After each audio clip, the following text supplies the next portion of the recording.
দর্শক আমন্ত্রণ বিজনেস টুডেতে শুরুতে শিরোনামগুলো জানিয়ে দেব আপনাদের। অতীতের সব রেকর্ড ভেঙে 2,11,000 কোটি টাকার উপরে খেলাপি ঋণ। রাজনৈতিক প্রশ্রয়ে লুট হয়েছে ব্যাংকিং খাতে বলছেন বিশ্লেষকরা। যারা টাকা নিয়ে পালিয়ে গেছে তারা তো আর ফেরত দেবে না টাকা, সুতরাং প্রকৃত খেলাপি ঋণ পরিমাণ কিন্তু আরও বেশি এবং আমি আশঙ্কা করছি যে এটা 25%, 30%-এর কাছাকাছি চলে যেতে পারে। কর্ণফুলী টানেলে আয়ের চেয়ে 5 গুণ বেশি পরিচালন এবং রক্ষণাবেক্ষণ ব্যয়। অপরিকল্পিত প্রকল্পে অর্থের অপচয় মত বিশেষজ্ঞদের। ফ্লাইওভার করতে হলে বা একটা টানেল করতে হলে কি পরিমাণ গাড়ি এখান থেকে চলবে, যে পরিমাণ গাড়ি চলার কথা বা যে পরিমাণ আয়ের কথা সেটি হচ্ছে না। সাময়িক দৃষ্টিতে এখন সেটি লস প্রজেক্ট হিসেবেই থাকবে। ভোলায় জোয়ার এবং বৃষ্টির পানিতে তলিয়ে গেছে আমনের বীজতলা। 20,000 হেক্টর জমি অনাবাদি থাকার সংখ্যা। ঋণ নিয়ে বাড়ছে দুশ্চিন্তা।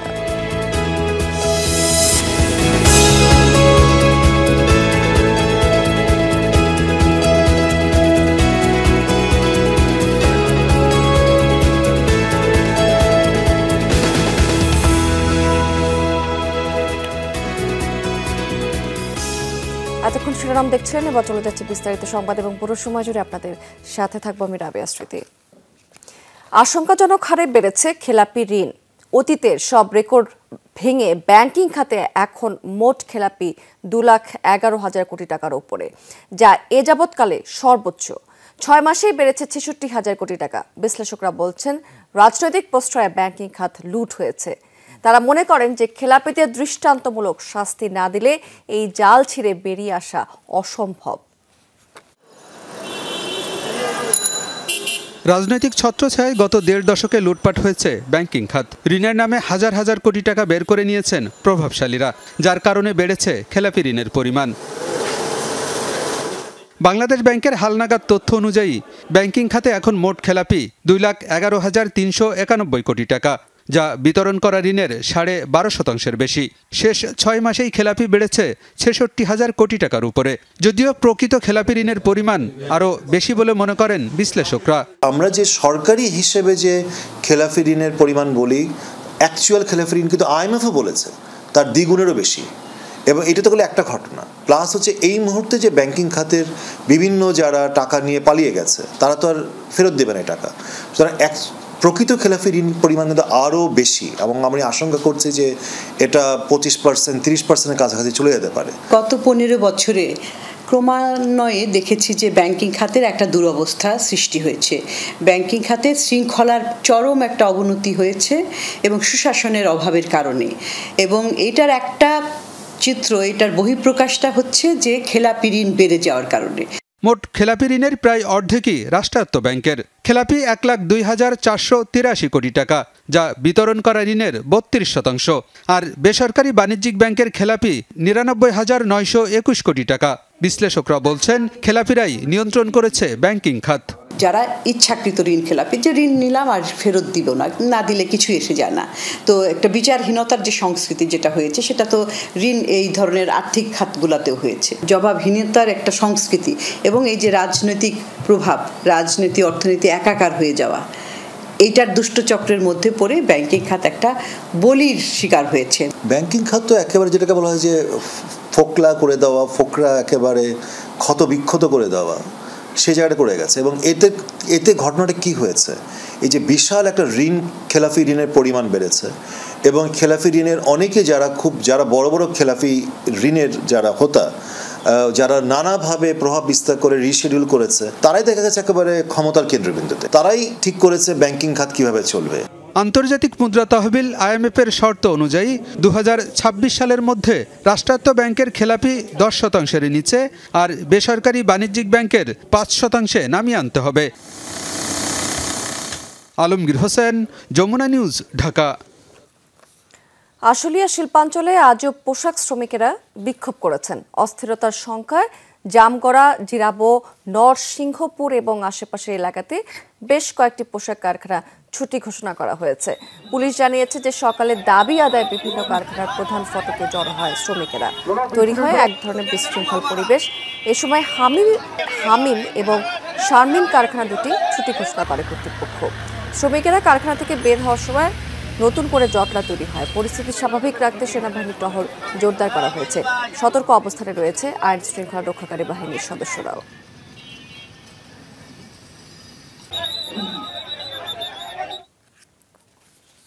দর্শক, শিল্পাঞ্চলের পরিস্থিতি জানতে আমরা একটু গাজীপুরের খবরাখবর জেনে নিতে চাই আমাদের সহকর্মী হোসেন আলী বাবুর কাছ থেকে। বাবু, আসলে এতে তো দেখতে পাচ্ছি যে এক ধরনের বিক্ষোভ পরিস্থিতি তৈরি হয়েছে, এখানে আসলে কি অবস্থা দেখতে পাচ্ছেন?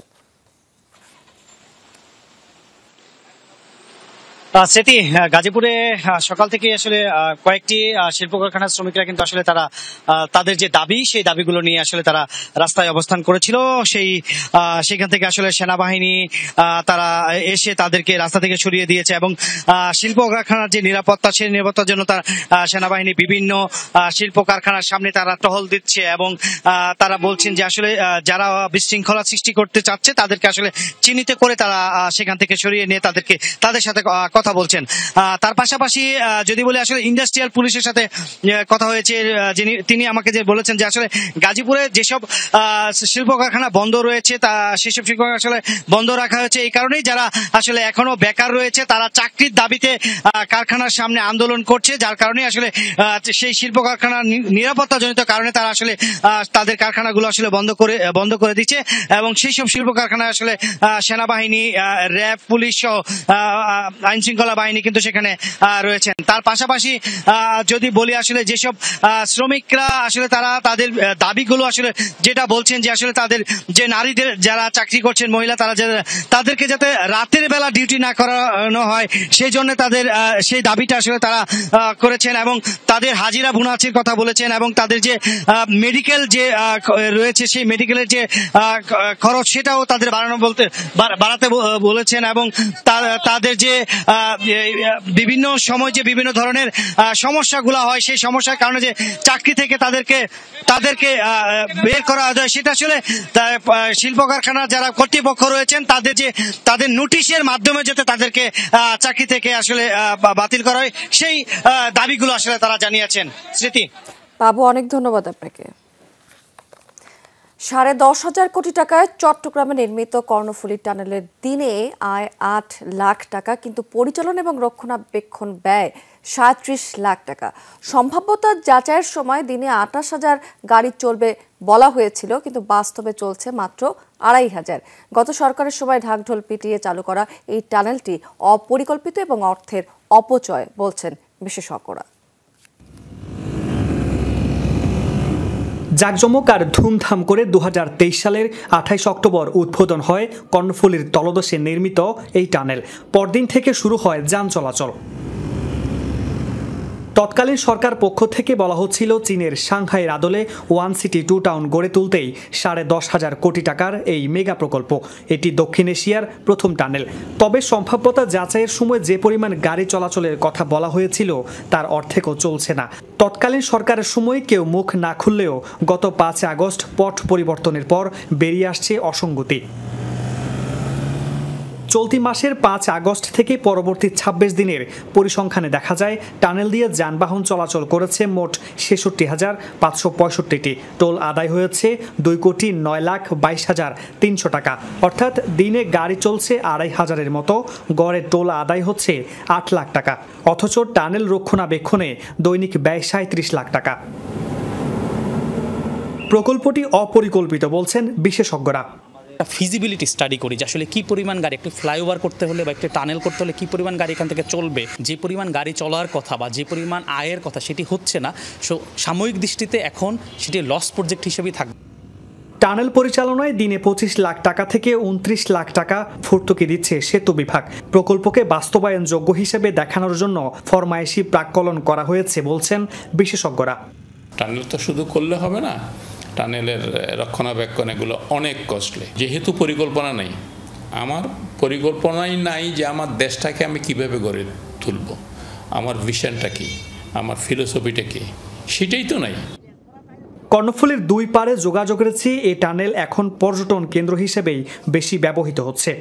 আসলে এত টাকা ইনভেস্ট করে এখানে করছে সেটার জন্য আমার মনে হয় না এটা করার দরকার ছিল। আমাদের গরিব এলাকায় এরকম হওয়ার কারণে গরিব মানুষের উপর ঋণটা চাপিয়ে দেওয়া হয়েছে। যারা করছে তাদের জন্য লাভের প্রজর ছিল, তারা এখান থেকে লুট করে একটা অংশ নিয়ে চলে গেছে, আমাদের এই জাতির 18 কোটি লোকের উপরে ঋণের বোঝাটা দিয়ে গেছে। আপনি শহর থেকে এসে টানেলটা পার হয়ে আপনি গ্রামে ঢুকতেছেন, কে আসবে এদিকে? আপনি বলেন, এদিকে কোনো একটা ওয়ে নাই, কোনো একটা রোড নাই, একটা কক্সবাজার রোড নাই, এগুলো কিচ্ছু করে নাই। মামুন রশিদ অফি, যমুনা নিউজ, চট্টগ্রাম। ভোলায় অতি জোয়ার এবং বৃষ্টির পানিতে তলিয়ে গেছে আমন ধানের রোপণকৃত চারা এবং বীজতলা। এতে লোকসানের মুখে পড়েছেন এখানকার কৃষকেরা। ব্যাংক, এনজিও থেকে সুদে ঋণ নিয়ে আমন চাষাবাদ শুরু করেছিলেন তারা। কয়েকদিনের অতি জোয়ারের পানি এবং টানা বৃষ্টিতে ক্ষেতে বীজতলা ভেসে গেছে। ঋণ পরিশোধ নিয়ে চিন্তিত হয়ে পড়েছেন তারা। কৃষি বিভাগের সংখ্যায় এই বছর 20,000 হেক্টর জমি আমন চাষে অনাবাদি থাকতে পারে। ভোলায় গত কয়েকদিনের টানা বৃষ্টিতে তলিয়ে গেছে আমন ধানের রোপণকৃত চারা এবং বীজতলা। খেতে এখন শুধুই পানি আর পানি। এতে ক্ষতিগ্রস্ত হয়েছে 30,430 হেক্টর জমির আমনের ক্ষেত। বীজতলা সব পানির সাথে মিশিয়ে গেছে, একেবারে টোটাল আমি একটা বীজও লাগাইতে পারবো না। জ্বালান ধান সব নষ্ট হয়ে গেছে, এখন এবছর আমার চলাফেরা করতে খুবই কষ্ট হবে। পানি কমে গেলেও নতুন করে আমনের চারা আর রোপণ করতে পারবেন না কৃষকেরা, কারণ অতি জোয়ার এবং বৃষ্টিতে জেলায় 3,431 হেক্টর জমির বীজতলাও ক্ষতিগ্রস্ত হয়েছে। কৃষকরা জানিয়েছেন বিভিন্ন ব্যাংক, এনজিও এবং স্থানীয়দের থেকে ঋণ নিয়ে এবছর আমন চাষে ঝুঁকেছিলেন তারা। সমিতির থেকে 50,000 টাকা ঋণ নিছি, মানুষের থেকে দেনা বানা করিয়া করছি। এমন জোয়ারিয়া পানি, এমন বৃষ্টির পানি, চারা আমার সব নষ্ট হয়ে গেছে। সরকার যদি কোনো সহযোগিতা করতো তাই আমরা হিরিয়া ঘুরিয়া দাঁড়াইতে পারতাম, নাইলে আমাকে দেশ ছেড়ে ফলাইতে হইব। কোনো জায়গায় চারা না পাইলে আমার এই ক্ষেত পুরা অচল থাকবো। অচল থাকার পরে আমি কিভাবে সংসার কিভাবে চালাবো? আমনের রোপণ করা ক্ষেত এবং বীজতলা ক্ষতিগ্রস্ত হওয়ায় এই মৌসুমে প্রায় 19,525 হেক্টর জমি অনাবাদি থাকতে পারে বলে আশঙ্কা করছে কৃষি বিভাগ। কিন্তু জমি যাতে খালি না থাকে সেজন্য অন্য জেলা থেকে আমনের চারা এবং অন্য জাতের আমন ধান চাষের পরামর্শ দিচ্ছেন কৃষি কর্মকর্তারা। আমাদের 19,525 হেক্টর জমি অনাবাদি থাকার সম্ভাবনা আছে। সেক্ষেত্রে উক্ত জমির জন্য চারা সহায়তা এবং বীজ সহায়তার জন্য আমরা ঊর্ধ্বতন কর্তৃপক্ষ বরাবর চিঠি প্রেরণ করেছি। আমরা আশা করছি বীজ অথবা চারা পেলে আমাদের এই জমিগুলো অনাবাদি থাকবে না। 64,000 হেক্টর জমিতে রোপণ হলেও জোয়ার এবং বৃষ্টির পানিতে ক্ষতিগ্রস্ত হয়েছে 30,500 হেক্টর জমির ফসল। রাবেয়া স্মৃতি, যমুনা নিউজ। দর্শক, এবার জানিয়ে দেবো আজকের পুঁজিবাজার লেনদেনের এই মুহূর্তের আপডেট। আজকেও কিন্তু গতকালকের মতো নিম্নমুখী প্রবণতা দিয়ে শুরু হয়েছে পুঁজিবাজার। ঢাকা এবং চট্টগ্রাম শেয়ারবাজার সূচকে কিন্তু বেশ খানিকটা পতন দেখতে পেয়েছি।